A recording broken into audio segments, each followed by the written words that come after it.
Hola oyentes de Radio Sefarad, volvemos a encontrarnos con Ricardo López Gotig para seguir recorriendo las vicisitudes de este nuevo desorden mundial. ¿Qué tal? Hola Jorge, ¿cómo estás? Bueno, sorprendido por una decisión del Parlamento Europeo en relación a Rusia, ¿no? Muy interesante esta resolución que tomó el Parlamento Europeo por una amplia mayoría, casi 500 votos frente a 58 negativos y 44 abstenciones. Eh, Muy interesante el contenido de esta resolución porque primero enuncia todos los instrumentos legales internacionales, el derecho internacional humanitario y los tratados de derechos humanos para respaldar esta resolución. Más allá de que ni Rusia, ni Ucrania, ni tampoco Estados Unidos son signatarios, por ejemplo, del Estatuto de Roma, que pone a los distintos países bajo la órbita del Tribunal Penal Internacional, lo cierto es que esos instrumentos jurídicos van cobrando cada vez más relevancia a nivel mundial por el contenido que tienen. Pero es muy interesante señalar que la resolución implica que se pide tanto a la Unión Europea como a los Estados miembros que adopten esta resolución y que dice que Rusia comete crímenes contra la humanidad, actos terroristas en su guerra contra Ucrania desde la invasión desde el 24 de febrero de este año, así como promueve el terrorismo. Y además es muy interesante que se especifique a un grupo llamado Wagner, ¿no? Que es una empresa privada de mercenarios que tiene actuación en el frente de Ucrania, pero que también está actuando en otras regiones del planeta. Por ejemplo, en el Sahel, donde ha reemplazado al ejército francés, en Mali, está actuando en Libia desde hace unos años, también tiene actuación en Siria, apoyando a Bashar al-Assad. Es decir, es un grupo de mercenarios claramente vinculado al régimen de Vladimir Putin. No vamos a ser tan ingenuos de pensar que es una simple empresa privada que hace sus negocios, sino que está claramente vinculado y que es una especie de legión extranjera que actúa en otros territorios. Eh, Me parece muy interesante esto y además invita a esta resolución no solo a establecer sanciones económicas, políticas, diplomáticas al Estado ruso, sino también a una serie de organismos que aparentemente no tienen nada que ver, que son de la diáspora rusa, sobre todo en Europa, en este caso, que actúan en connivencia con el Estado ruso y son parte de ese aparato de propaganda y promoción. Por lo cual me parece una resolución bastante amplia o muy dura, muy concreta, muy concisa y bien fundamentada desde lo jurídico.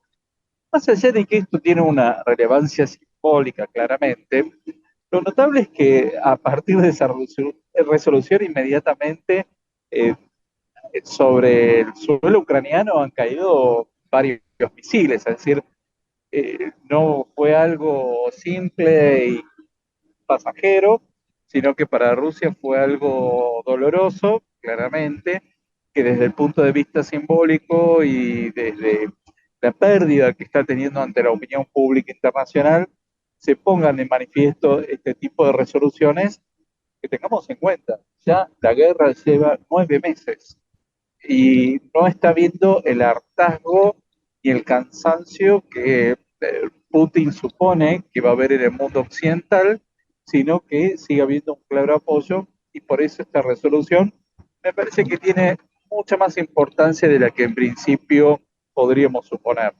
Ujú. Pero la resolución en sí, lo que condena o lo que acusa es de acciones de de promoción del terrorismo de Rusia.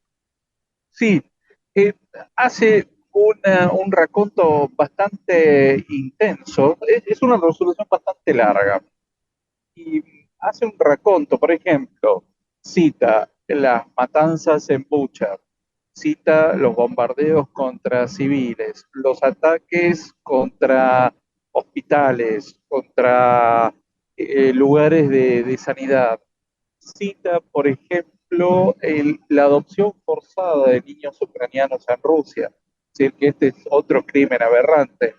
Es decir, hace un raconto de una serie de crímenes que se están cometiendo y el uso de las centrales nucleares como un objetivo de guerra. Es decir, todo esto está tipificado ya en una serie de tratados internacionales a los que Rusia no adhirió, pero bueno, la verdad es que es muy importante esto porque ya no es una guerra convencional, ya las guerras convencionales están cada vez más limitadas en su poder de fuego y lo que se intenta, uno dirá, bueno, ¿cuánto se puede hacer? Pero se intenta que cada vez afecte menos a la población civil que está completamente desarmada en estas condiciones.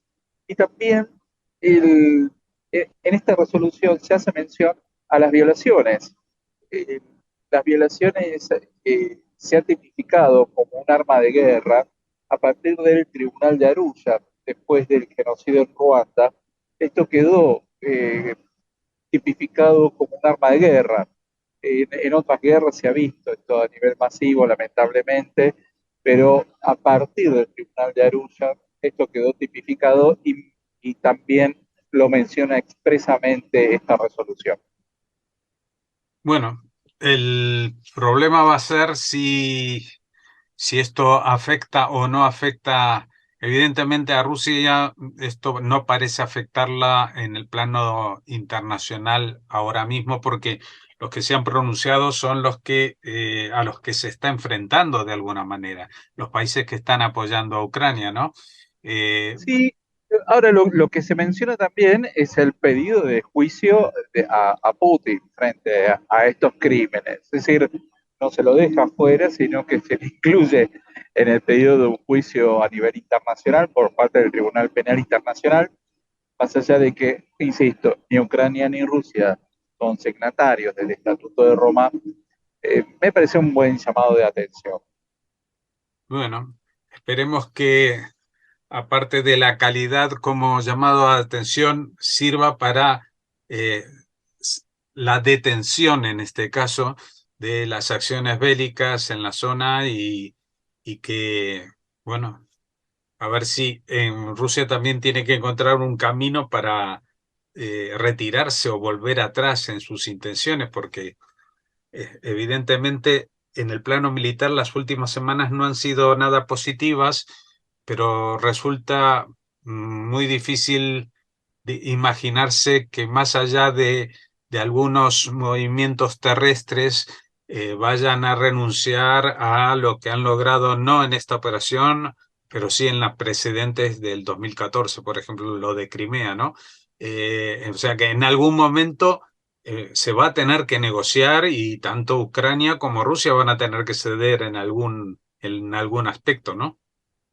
Sí, en este momento no es el momento oportuno para Ucrania entrar en negociaciones porque todavía está en la contraofensiva y sigue ganando terreno, con lo cual para Ucrania no es el momento y me imagino que están avanzando todo lo posible antes de la llegada del invierno, que ahí entiendo que van a cesar bastante las hostilidades por el clima y quizás se abra una ventana de oportunidad para las negociaciones de algún tipo y como bien decís, algún tipo de sesión va a haber que tener, pero no me imagino a Putin negociando. La verdad es que creo que su margen de acción y su frente interno cada vez es más acotado ante esta guerra que él suponía que iba a durar una semana, 10 días.